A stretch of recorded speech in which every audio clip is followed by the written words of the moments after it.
Good morning. It's Friday, the 16th of August. And actually, I'm not going to do an astrology forecast or looking at today's astrology, transiting astrology, because somebody commented, oh, I can't remember your name, I will remember it, about Venus. Could we have a session on Venus? And I thought, what a fantastic idea, because Venus is probably misunderstood by a lot of people in astrology. So, therefore, we are going to do a deep dive into Venus.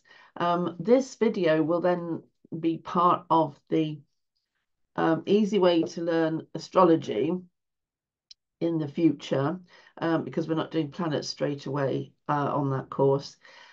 But it will be useful to those people that want to understand about planets before we get there, if that makes sense. Okay, so sharing is a good idea. Let's get some sharing going because I want you to see something which defines Venus in a very different way to the one that you are used to seeing. There is something about this planet and the effect that it has on the sky in terms of sky viewing, which is, I think, intrinsic to understanding something quite complex about this planet's deeper meaning.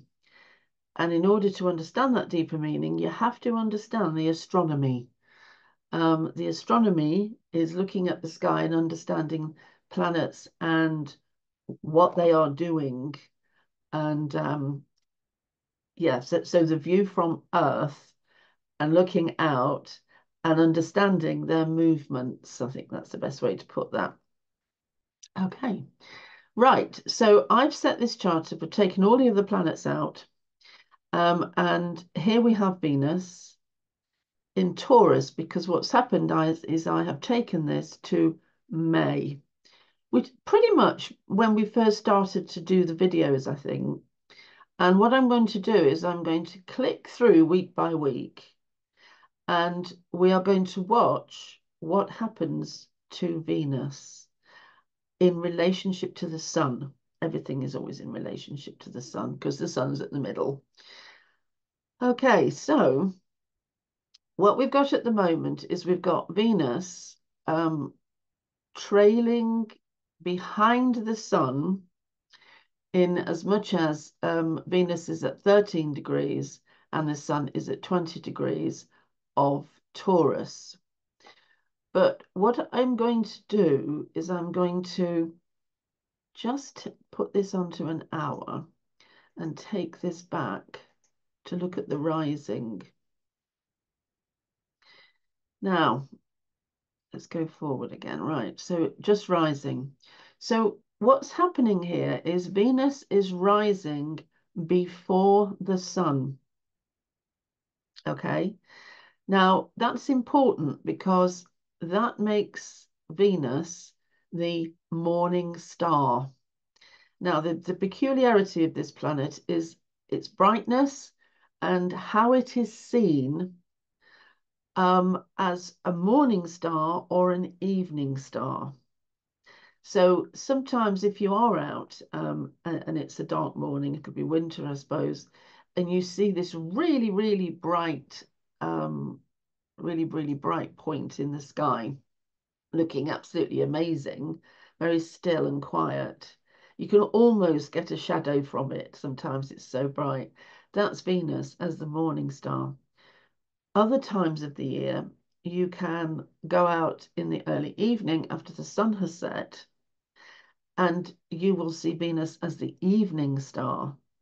And again, you'll see this really, really bright light, very silent and mysterious because it's obvious it's a planet because it's so bright, but it's not the sun or moon.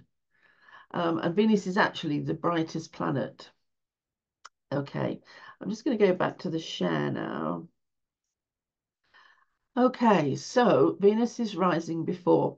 If Venus rises before the sun, and we go back to very ancient traditions in the ancient Near East.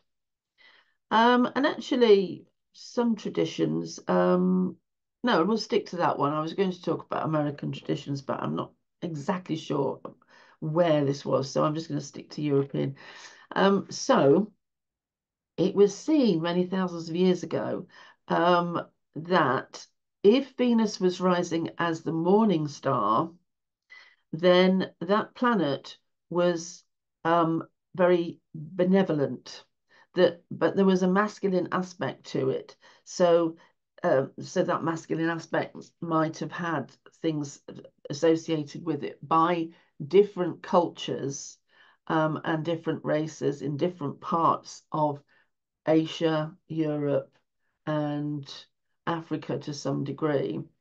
Um, Venus might have had associated with it things like light and war and action and judgment, which are really masculine traits. Okay, now I'm going to go forward in weeks.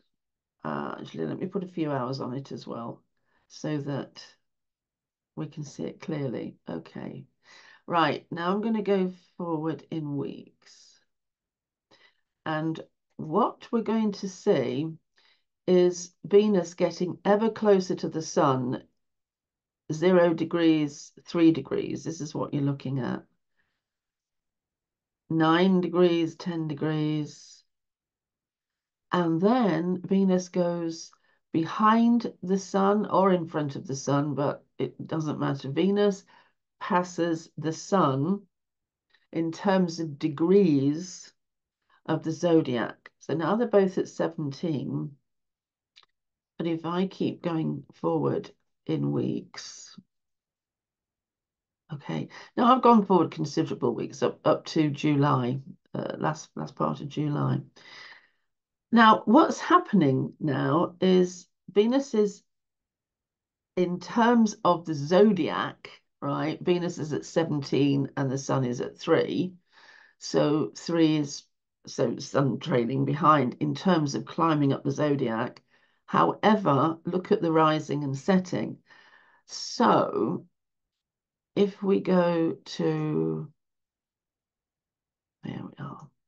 Now, what's going to happen now is the sun is going to rise there before Venus, because Venus has passed the sun. So this makes Venus, I'm just going to show you something else now, because what I'm going to do is I'm going to take these two round to the the western horizon where they will set, right? So just hang on while I do that. Just going to take them through the day. So they're going through the day. Now look at this. The sun has set. Venus is still above the horizon. And there's not a great deal, a big gap there. So let me just change this by a few minutes. Let's get you up there. Okay. Okay. Now the sun has set. I mean, I am aware that we'd need a bigger gap than this. Actually, if I can, what I can do is I can go forward some days again. There we are. Now we're getting better.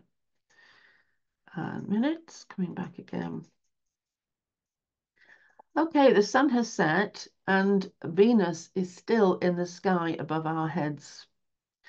And this makes Venus trade, as far as we can see in the sky, Venus is now behind the sun. And so there is a tradition going back many thousands of years in some parts of the world where Venus at that point, the morning star, is more the evening star. Now Venus is the evening star, I'll get that clear. Where the planet is more of a malevolent nature and much more associated with the feminine traits of fertility, death, and sex. And in that case, love, because it is hoped that love and sex come together, but very much the beguiling, sexual, inviting, coitish, but in the evening at dark. So this is sort of like love behind the curtain sort of thing. Um, and yeah, very much associated with death because this horizon, the Western horizon, is always associated with death. And the feminine, as in women, if women are representing the feminine, have always been associated with death throughout the Mediterranean and going across Europe, Asia, and North Africa. Okay, so we've got a dual symbolism. Now, we don't know if 8,000 years ago, I'll stop sharing, sorry. We don't know if 8,000 years ago they understood this planet to be the same planet. Because if a planet is a morning star, and very clearly so, and then disappears, but then sometime later, maybe 40 days, there is suddenly an evening star which wasn't there before. Hmm, is this could this be the planet, same planet playing games, sort of having a dual nature, or as maybe, and I don't think this is the case at all, they just saw it as another planet, which had, the first one had disappeared and gone for ages. Another planet comes, and then that disappears for ages, and then the first planet comes back. I don't think so. I think they were far too clever for that. So they know that this planet Venus had two different aspects or two different natures. And it's surprising how many cultures used to have this mythology. There's a guy who's done some work on this, and some academic work, in a book I've shown you before. And he did an investigation into just how many different cultures saw the duality of the planet Venus as being, something of quite considerable importance worldwide. And there is I mean, it's all over. There's the upper part of America, the northern part of America, South America, Middle America, and then you've got all around the ancient Near East, China, tip of Greenland, would you believe? So that there's a considerable amount of support for the fact that Venus can be two different characters, and therefore that explains why, in tradition, particularly with the Sumerians, who actually when the Sumerians sort of brought something to astrology, they'd already said, well, look, this is the same planet and it has these two different aspects, but it is Venus, and therefore, we're just going to say that she can be, now they called her she, and she can be someone who turns away, who has two different faces. Okay, so now we're introduced to the fact that Venus in astrology has two different faces, and this all comes from this duality of appearing as the morning star and the evening star. And that's quite an important thing to bear in mind when it comes to astrology, modern astrology, and psychological astrology. Because Venus can give us a feeling of attraction, magnetic attraction, a great pull, but can deny that. It doesn't take it into fruition. It doesn't make it happen. In fact, it's a situation of really awful longing for the physicality of expression to do with love or romance or sexual allure. However, if Venus is in the wrong kind of mood, then that planet will simply initiate or symbolize something that says, no, this is denied, you can't have it. And then the person affected by the Venus is going to be distraught because the feeling is so strong, and yet the actual event or what they want can't happen. It won't be given to them. And I have seen that with clients. So I can look at a chart and look at the transiting planets to it, and I can say, oh well, it looks like you've got a big opportunity for love coming up. It's all there, the sensuality, the beautiful lingerie, the perfume, and the sensuous music, and there's a person right in focus, and fabulous. I hope it comes off, but I have seen it where it doesn't, and suddenly something is discovered, which means it can never happen, or this other person just disappears. That's the way it can be.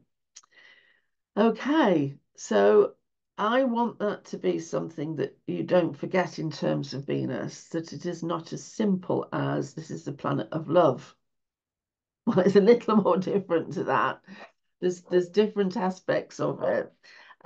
What this planet can do, what the talents and the values that this planet has as an entity can either be given or denied. There are two sides to the coin of Venus. Either you get it or you don't get it. I actually consider Venus when I'm actually thinking about the meaning in astrology. I consider the fact that Venus is a force or an entity. So for me, all planets are forces or entities, and that gives us an identity. And it also gives us a value to our bodily incarnation. Now, please pause and go back a bit and replay that, or I'll just say it again. Venus is a planet or a force or an entity, all the same thing, a feeling, that gives us our identity and value to our bodily incarnation, values to our body. Because in astrology, we've got associations to do with the second house, which is an earth house and which is the place or the facet in our lives where we look at what we are accruing, what we're gathering, what we're working for, and money in particular, assets and money are very important. There's an association between Venus and that second house. There's an association between, well, Venus is the true ruler of Taurus. And the associations there are money, and sensuality, guile, a pleasant feeling of melee. I was going to say, anyway, so a pleasant feeling where you're just in a meadow, beautiful sun, twittering birds, wafting perfume from the flowers, laid back, mellow. When you're really mellow and relaxed, I mean, that is also a Venus moment. So we get that from Taurus, that indolent feeling of, oh, I can't be bothered. I'm just going to, if I want to do anything, it'll be to go and buy a new handbag or something I'm really attracted to. So in that, you're in that vein of attraction and magnetic pull. I want to go and buy something that I'm really going to enjoy, either to eat or to stroke or to show off.